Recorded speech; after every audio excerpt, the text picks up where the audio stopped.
Next है हमारे पास 7 chapter. 7 chapter में हमने पढ़ना है केमिकल इक्विलिब्रिया। केमिकल इक्विलिब्रिया में हम ये देखेंगे कि बेसिक जो केमिकल रिएक्शन है आपने अभी तक जो पढ़े वो हमारे पास सिंगल डायरेक्शन या यूनी डायरेक्शनल रिएक्शन थे। केमिकल इक्विलिब्रिया बेसिकली एक्सप्लेन करता है मल्टी डायरेक्शन या हम कहते हैं रिवर्सिबल रिएक्शन को एक्सप्लेन करता है, उसकी केमिस्ट्री को।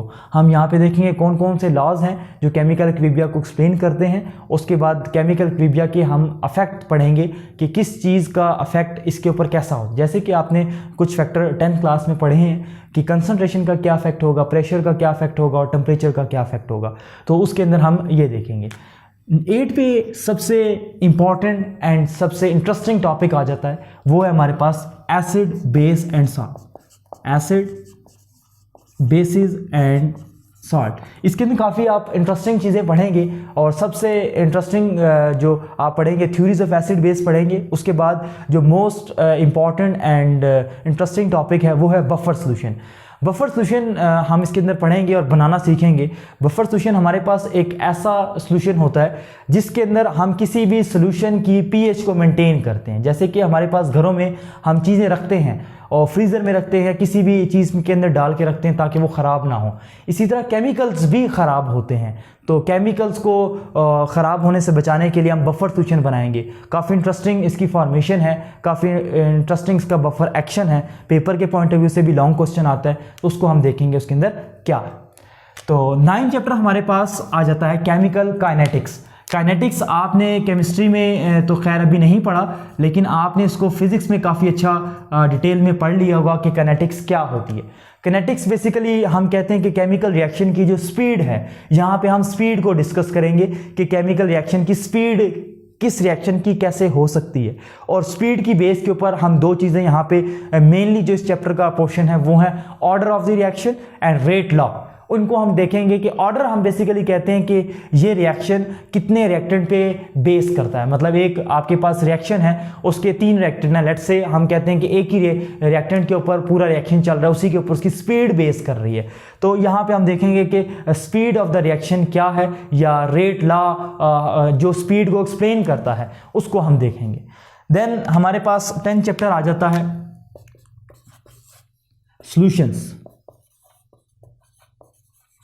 इसके अंदर हम ये देखेंगे कि सॉल्यूशन की कैलकुलेशन हम कैसे करते हैं। जो फर्स्ट चैप्टर था स्टाइकोमेट्री कैलकुलेशन की, हमने सॉल्यूशन फॉर्मेशन की।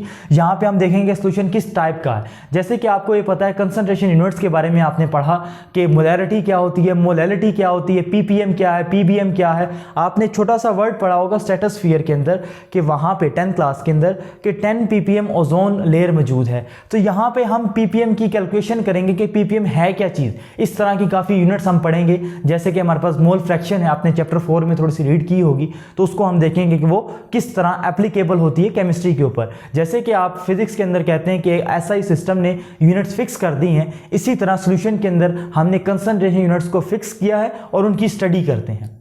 देन हमारे पास 11 चैप्टर आ जाता है थर्मोडायनेमिक्स।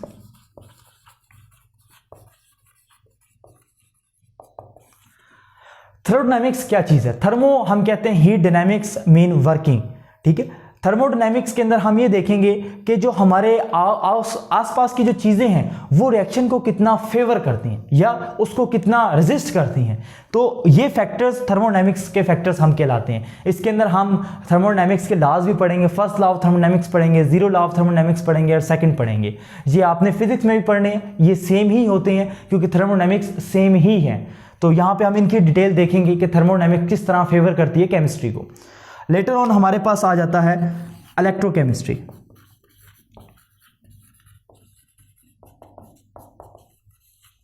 स्टूडेंट्स की सबसे जो बड़ी प्रॉब्लम है वो यहां पर आकर सॉल्व होती है।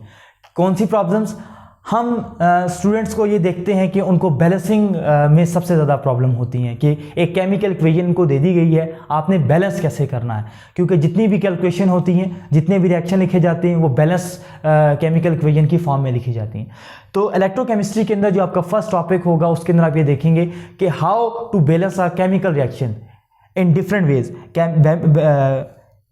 केमिकल इक्वेशन को बैलेंस करने के हमारे पास 3 मेथड्स हैं और यहाँ पे हम तीनों मेथड्स को डिटेल में डिस्कस करेंगे। उसके बाद जैसे इसका नाम है इलेक्ट्रोकेमिस्ट्री, हम इसके अंदर इलेक्ट्रॉन की केमिस्ट्री देखेंगे कि सेल्स किस तरह बनते हैं, तो सेल्स को बनाने के लिए हमारे पास क्या कंडीशंस हैं। और सबसे इंपॉर्टेंट एंड इंटरेस्टिंग बात मैं आपको बता दूं कि छोटी क्लासेस में टीचर्स ये बताते हैं कि एनोड पॉजिटिव है, कैथोड नेगेटिव है, लेकिन ना एनोड पॉजिटिव होता है ना कैथोड नेगेटिव होता है, ये दोनों इंटरचेंज हो सकते हैं। इसको हम चेक करेंगे कि किस बेस पे हम किस एनोड को पॉजिटिव कहेंगे या नेगेटिव कहेंगे, कैथोड को पॉजिटिव कहेंगे या नेगेटिव कहेंगे। काफ़ी इंटरेस्टिंग चीज़ें हैं इसके अंदर, हम देखेंगे और यहाँ पे हमारा कोर्स कंप्लीट हो जाएगा।